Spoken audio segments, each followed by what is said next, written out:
Outlander is back this week with Season 7 Episode 11, and following us finding out in the previous episode that Jamie was believed to have been killed whilst on board the Usurper, which sank at sea. This episode saw Claire and John getting married, and whilst in a state of mourning, they were grieving Jamie together. Outside of that, we also saw Rob Cameron make a long-awaited appearance, Ian staring at the loss that he's faced throughout his life as he was getting closer to Rachel, and also a big reveal of information that's been seasons in the making regarding William and his true father. So with that, let's dive into the episode and break down all that there was to take away from it. Here is Outlander Season 7 Episode 11, Ending Explained. Just to let you know, this video will contain spoilers. Claire and Lord John Grey. Well, who saw that coming at the end of the episode with Jamie returning?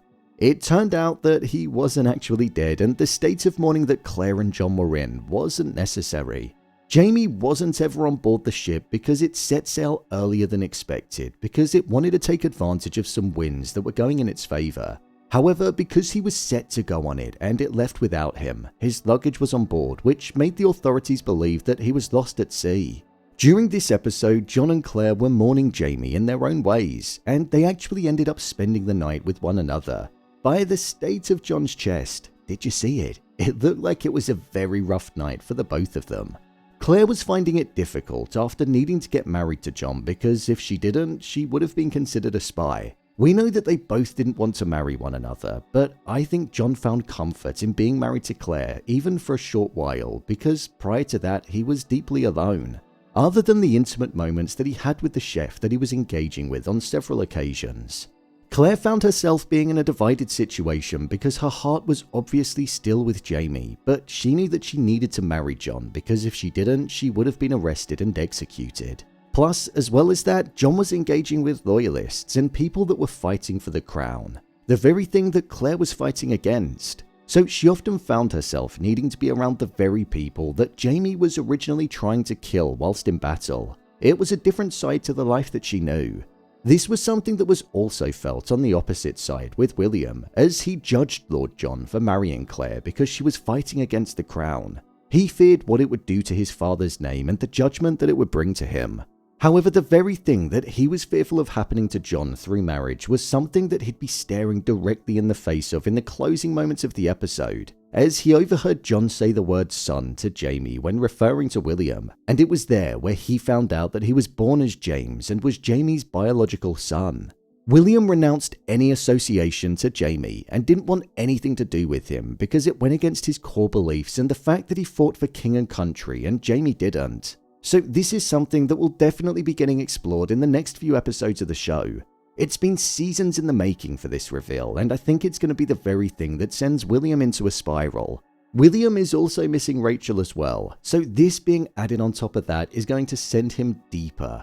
Jamie taking Lord John hostage at the end of the episode because the British soldiers were after him is something which I also think is going to impact the story moving forward. This is how Jamie will probably come to find out that Claire is now married to somebody else, and I feel John will probably also tell Jamie about how they spent the night with one another. If I were John, I definitely wouldn't be doing that.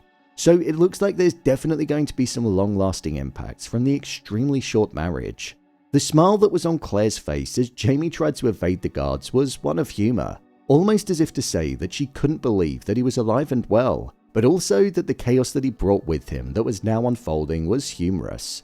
She got the blood of her blood back, and it was the happiest that we'd seen her since she left Scotland before Ian died. Roger and Buck. Roger and Buck were still in the time period of 1739 as they were looking for Rob Cameron and Jeremiah. However, as we saw, there was a twist where Rob Cameron didn't actually go back in time and Jeremiah was locked away somewhere in the timeline that Bree was in. So they never actually went back, which showed that it was pointless for Roger and Buck to go back. However, like he said, it's something that he feels is all connected and it's starting to look like that too. In the previous episode, it was said that a ferryman was spotted wandering the land, but he wasn't seen with a young boy, and now it makes sense. Because that very person is Roger's father, Jeremiah, somebody that went missing during World War II when his plane was shot down over the English Channel. Roger and Buck acquired a gemstone from a trader so that they'd be able to get back, and they also saw Roger's father's jacket, which was being worn by a stranger. I think they're definitely going to find his father. It would be quite anticlimactic if they didn't. Within the novel, it said that when Jerry's plane was shot down, he found safe haven on some stones, and those very stones were ones which were able to shoot him through time. So that's how he ended up going back in time to 1739. Roger said that he didn't really know his father, so it's gonna be interesting when we hopefully see them reunite. Also, with it all being connected, Roger holding onto his father's tags is going to be of great importance later on in the show. If you've read the novel, then you know. Rob and Bree. So it turns out that Rob Cameron never went back in time with Jeremiah. As expected, Rob was looking for the location of the Jacobite gold, and Jeremiah wasn't giving him any information on it at all, so Rob locked him away. Rob went to Bree and threatened her in this episode, and essentially wanted them to go to the location of where it was so that he could take it, and then he'd let Jeremiah go.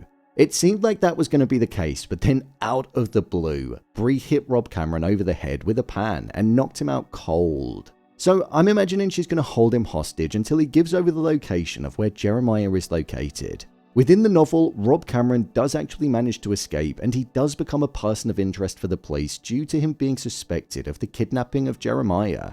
Rob Cameron essentially goes on to get a group of people together with the intention of getting Bree and the information out of her. But herself, Jem and Amanda flee and essentially end up going through the stones with the intention of finding Roger in the past. So I imagine that's probably going to be the case within the show too. My review of the episode.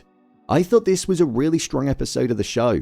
The aftermath of Jamie's death was something which was handled well, and even though I knew that Jamie was still alive and would be returning at some point, it was a shock to see him walk through the door at the end of the episode because I didn't expect it to happen so soon. The scene where John and Claire got married was one of the best in the episode. The pure uncomfortable nature of it and the brushing over of the wedding vows showed just how formulaic this wedding was and that there was no genuine love between them. However, as the episode went on, you could see the sense of happiness and comfort that John was getting through having a companion, something he hadn't had in a while. Ian and Rachel's arc in this episode was one that was heavily focused on the loss that Ian had experienced throughout the show, and when he was speaking about it, I couldn't help but realize just how much he'd lost. He'd lost his father, his uncle, his wife, and 2 children. This was a man where despair and grief made up the pillars of his life, but seeing how he was all the stronger for it and had the warrior inside of him was inspiring to see. The love between Ian and Rachel is one of the purest and most innocent things in the show, and it was nice seeing it be developed. I'm glad Jamie is also back, as he was a character that was definitely missed for the past 2 episodes. I'm looking forward to seeing how he's going to handle the news of his wife being married, being intimate with John, and now navigating a world where William knows that he's his father. Things have gotten a whole lot more difficult for Jamie since arriving in Philadelphia, so I'm excited to see where it's going to go. I'm actually hoping that we're going to get some time with Rob Cameron and Bree in the next episode, as I feel if it's going to go in the same direction as what it does in the novels, then we will need some time with them for it to be all the more impactful. We've still got a fair chunk of episodes left in this part of the season, and personally, I can't wait to see where it's going to go.